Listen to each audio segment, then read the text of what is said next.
Alih-alih bikin whodunit, Martin Scorsese bilang bahwa dia mengadaptasi buku non-fiksi tentang rangkaian pembunuhan warga Indian di Osage County 1920-an menjadi film Who Didn't Do It.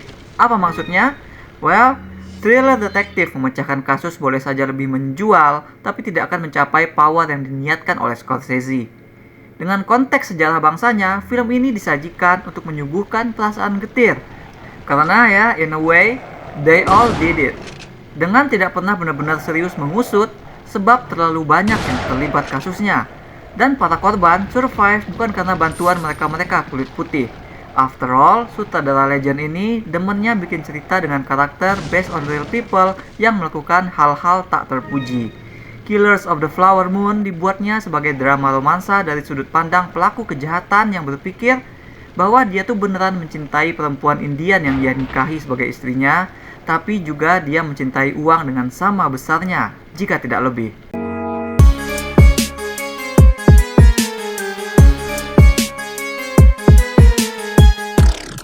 Namun jangan bayangkan Leonardo DiCaprio di sini karakternya cool, glamor, dan penuh karisma seperti protagonis Bob Rock dalam film Scorsese yang sudah-sudah. Ernest Burkhardt dalam cerita ini bukan wolf, bukan serigala. Dia sesuai dengan yang disimbolkan oleh istrinya, bahkan dalam pertemuan pertama mereka adalah coyote, anjing hutan liar yang selalu kelaparan. Menyedihkan tapi tidak untuk dipercaya. Ernest tadinya ikut dikirim ke medan perang sebagai juru masak, tapi karena kondisinya, pemuda itu tidak bisa membantu banyak. Pulanglah dia ke naungan pamannya, seorang juragan ternak di Osage, tanah Indian yang makmur oleh emas hitam.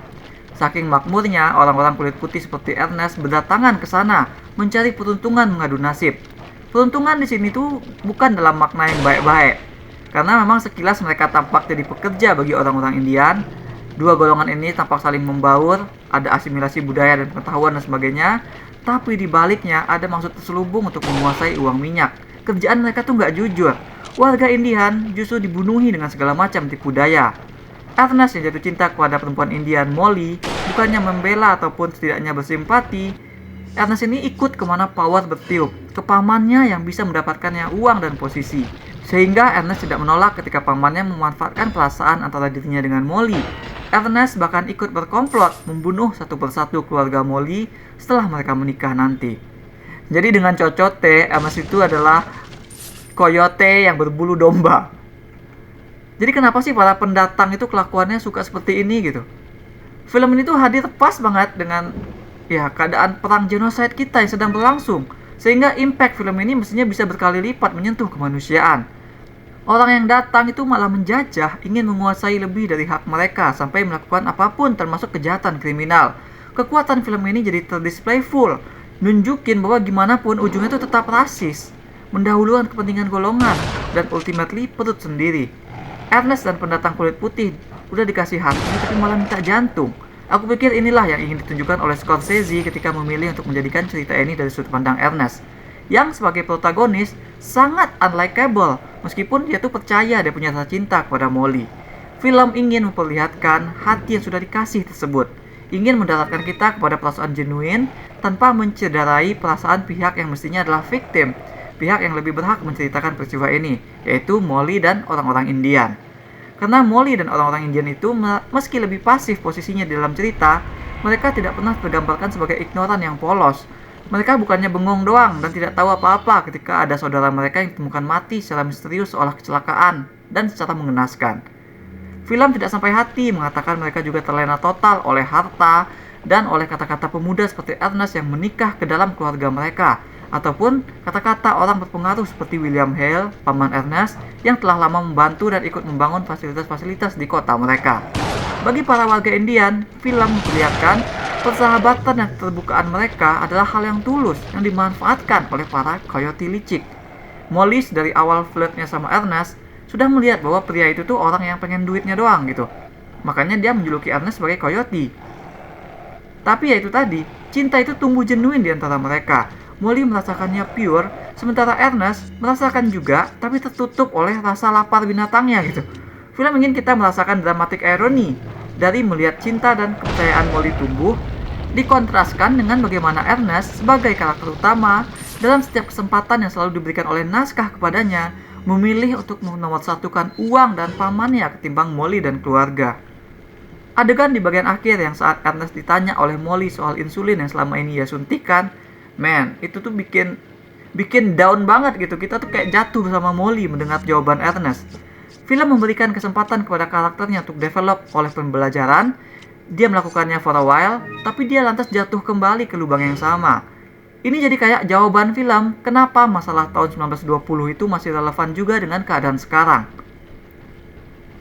Nah, ketinggian dramatis seperti itulah yang tidak akan tercapai jika film ini mentok sebagai pengungkapan kasus whodunit siapa yang membunuh saudara-saudara Molly dan para Indian.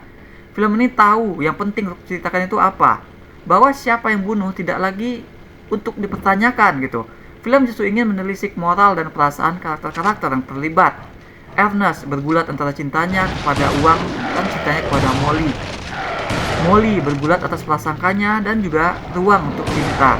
Banyak lagi momen dalam film 3,5 jam ini yang bikin terenyuh.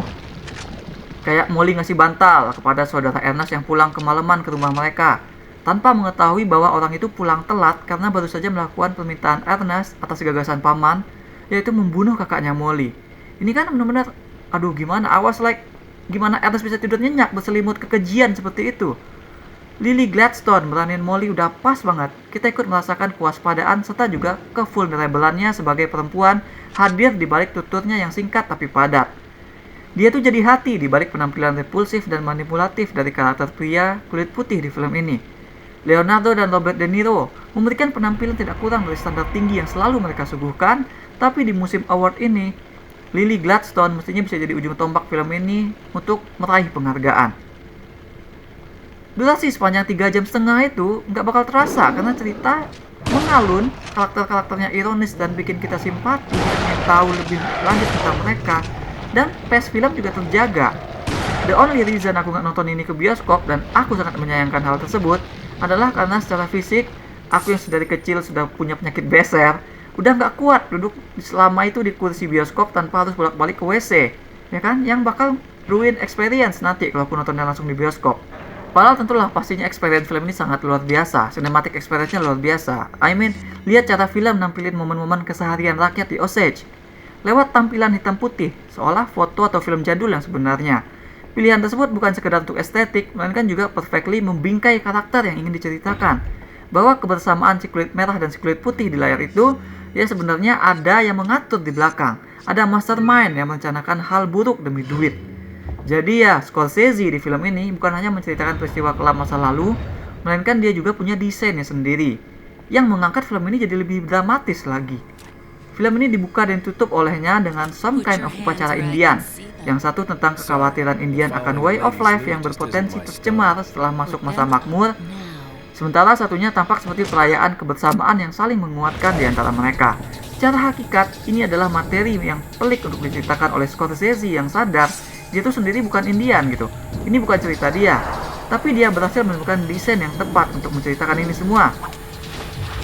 Membuat cerita dari sudut pandang pelaku, memberikan journey kepada pihak pelaku yang mewakili kenyataan bahwa sampai sekarang belum berubah betul meskipun mengakui bahwa mereka sudah sadar, tanpa melupakan perspektif korban. Itu desain grande dari film ini, tanpa mengkasihani ataupun merendahkan penghormatan terhadap korban. Film ini tidak lancang dengan ngasih penyelesaian yang menuntaskan cerita. Bagian sidang penangkapan dan pengakuan Ernest memang ada, FBI yang mengusutnya memang ada, tapi film memilih cara menutup yang paling aneh, karena tiba-tiba ada adegan berubah menjadi semacam adegan teater, dengan Scorsese sendiri jadi salah satu pembaca yang membacakan nasib para karakter setelah sidang dan segala macam. Pilihan aneh yang dilakukan oleh film ini adalah sebagai bentuk respect, karena sadar bukan tempatnya Scorsese untuk mengakhiri cerita ini. Dia ingin mengembalikan cerita kepada pihak yang memang memiliki cerita. Dan aku duduk di tempatku memikirkan tidak ada pelakuan lain yang bisa dilakukan oleh film untuk bisa lebih sopan daripada ini, untuk bisa lebih tepat daripada ini. Karena secara teknis pun, dengan desain seperti ini, film masih tetap benar secara naskah dan sebagainya. Film tidak perlu mengubah struktur dengan konsep berlebihan, namun tetap beautiful dan menantang. Ini adalah old school storytelling at its finest. Aku berikan 8,5 dari 10 bintang emas untuk Killers of the Flower Moon. That's all we have for now. Jadi menurut kalian kenapa sih pendatang itu kelakuannya suka nggak tahu terima kasih dan suka menjajah? Share pendapat kalian di komen. Jangan lupa hit like dan subscribe supaya nggak ketinggalan review-review dan playthrough lain. Kunjungi myodorseed.com untuk review yang lebih detail, atau kalian bisa kunjungi store myodorseed di ciptoloka.com. Ada banyak kaos dan pernak-pernik custom yang unik, mulai dari film, musik, game, hingga wrestling. Thanks for watching. Remember, in life, there are winners and there are losers.